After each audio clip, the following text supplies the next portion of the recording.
Anne Buchet, bonjour.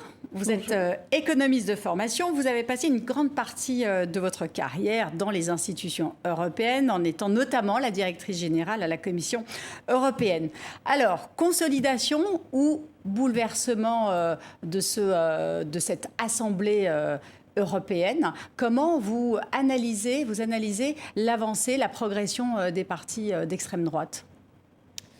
Je crois qu'il ne faut pas l'analyser à travers le filtre du séisme que connaît la France actuellement au niveau politique. L'extrême droite a progressé, c'est indéniable. Elle représente maintenant presque 30% des parlementaires. Mais en fait, et les discussions en cours le confirment, on a vraiment une stabilité, une continuité qui sort des urnes. Stabilité, continuité qu'on voit sur plusieurs choses. D'abord parce que le grand parti conservateur européen reste le premier parti avec plus de 170 députés. Pour le moment, nous en sommes à 189. Il y a une progression de 13 députés tout de même. Donc il y a une stabilité de ce point de vue sur les grands partis. Mais quand même, les partis nationalistes et les partis d'extrême droite progressent. 13 de plus pour, si on additionne les députés pour le CRE de Giorgia Meloni et pour ID du Rassemblement national de Marine Le Pen, par exemple. Mais ces 13 députés, est-ce qu'ils vont faire la différence? Alors, ce qu'il faut voir dans cette extrême droite qui représente 30% des parlementaires, c'est qu'elle est très fragmentée. Non seulement, vous l'avez dit, il y a ce député, il y a le groupe de Giorgia Meloni et là, il y a le groupe dans lequel siège le Rassemblement national ID, mais il y a aussi qui a autant d'importance, plus de 70 députés non inscrits d'extrême droite. Et tous ces 70 députés non inscrits sont forcément issus de partis d'extrême droite européens? Ils sont dans une mouvance ultra-conservatrice. Ils peuvent rejoindre le PPE. C'est comme ça, je pense, que le PPE est en train d'augmenter à l'heure actuelle le nombre de parlementaires qui adhèrent, qui ont adhéré depuis les élections. Et ils peuvent rejoindre un parti, ils peuvent rester non inscrits, mais ils se situent à l'ultra-nationaliste. Et ce sont des ultra-conservateurs, ultra-nationalistes. Alors, il faut savoir effectivement que ce Parlement européen est en recomposition encore. C'est pour ça qu'on parle de résultats provisoires, parce qu'en fait, les groupes politiques ne sont pas encore définis.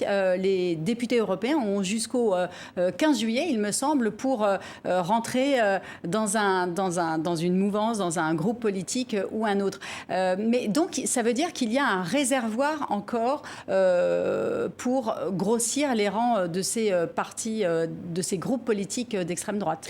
Disons que le groupe, toute la question est de savoir si les députés qui sont dans l'extrême droite vont se fédérer en un plus gros groupe ou se rassembler ou non.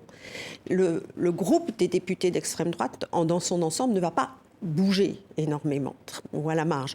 Mais il pourrait y avoir des décisions, comme par exemple ce qui a été discuté, que le parti Fidesz hongrois, de Orban, qui est à l'heure actuelle dans les non-inscrits, puisse rejoindre un des deux groupes, notamment le groupe CRE de Giorgia Meloni. Ce sont des discussions qui ont lieu, mais le paysage à l'extrême droite est très fragmenté, le temps est court, il faudrait vraiment une force politique pour unifier ces partis qui sont parfois même incompatibles, qui ne veulent pas les uns des autres.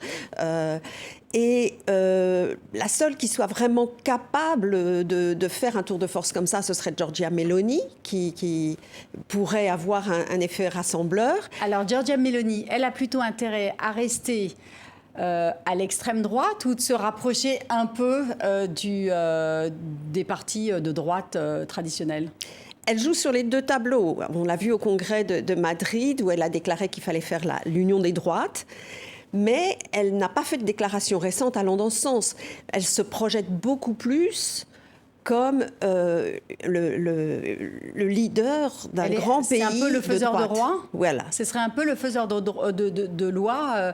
Il y a une autre échéance importante au niveau des institutions européennes, c'est la désignation du prochain président de la Commission européenne. Ursula von der Leyen fait tout pour rester dans le jeu.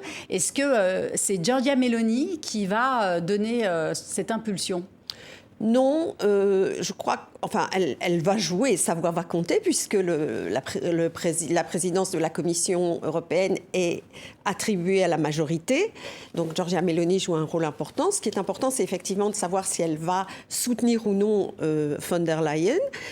Elle a intérêt, c'est très clair que dans la stratégie de Meloni, elle se projette plus comme une conservatrice qui défend les intérêts du pays italien. Et donc, elle joue de son rôle de leader de grands pays à l'intérieur du Conseil plutôt que de sa force au Parlement européen. Alors, expliquez-nous maintenant comment s'élaborent les lois en Europe. Ça reste très, très flou pour une grande partie des citoyens. D'ailleurs, l'Europe est beaucoup attaquée, pas assez, trop. Comment vous expliquez que cette Europe, elle soit la cible de toutes les attaques et même de toutes les frustrations ? D'abord, il faut savoir que les lois, elles s'élaborent au sein d'un programme qui est décidé au début du mandat. C'est-à-dire que dans les semaines qui viennent, en fait, les États membres vont donner des orientations sur le programme. Le président ou la présidente de la Commission préparera son programme. Ce programme sera soumis à l'approbation du Parlement européen. Donc, la Commission travaille sur des priorités politiques identifiées et validées par les institutions démocratiquement. Oui, mais alors est-ce que justement l'élaboration de ces lois sera faite en fonction de la nouvelle coloration politique de l'Assemblée parlementaire ? Ça va certainement jouer. Est-ce qu'on va décider, par exemple, d'être moins écologiste, d'être moins à l'avant-garde de ces... Dans les semaines qui viennent, et les accords qui sont en train de se passer, soit entre les chefs d'État, les 27 chefs d'État, soit à l'intérieur des groupes sur le soutien qui sera apporté à la candidature du président ou de la présidente de la Commission, l'engagement écologique sera certainement un point de fracture. C'est les engagements sur l'immigration ou l'état de droit aussi. Donc, pour prendre un exemple concret, le pacte vert avait été entériné par les institutions en 2019 avant d'être lancé. Madame von der Leyen a agi avec un mandat du Parlement et du Conseil sur l'écologie. En fin de mandat, il y a eu ce sentiment dans diverses parties qu'on était allé trop loin. Notamment l'interdiction de la vente des moteurs thermiques après 2035 est un point d'accrochage. Ça va être un point discuté pour savoir si on va réouvrir certaines lois qui ont été adoptées et notamment remettre en cause des dispositions de ce type. Et ça fera partie des négociations en cours dans les semaines qui viennent. Donc les négociations ne font que commencer. Voilà. Merci beaucoup Anne Buchet d'avoir été notre invitée. Merci beaucoup.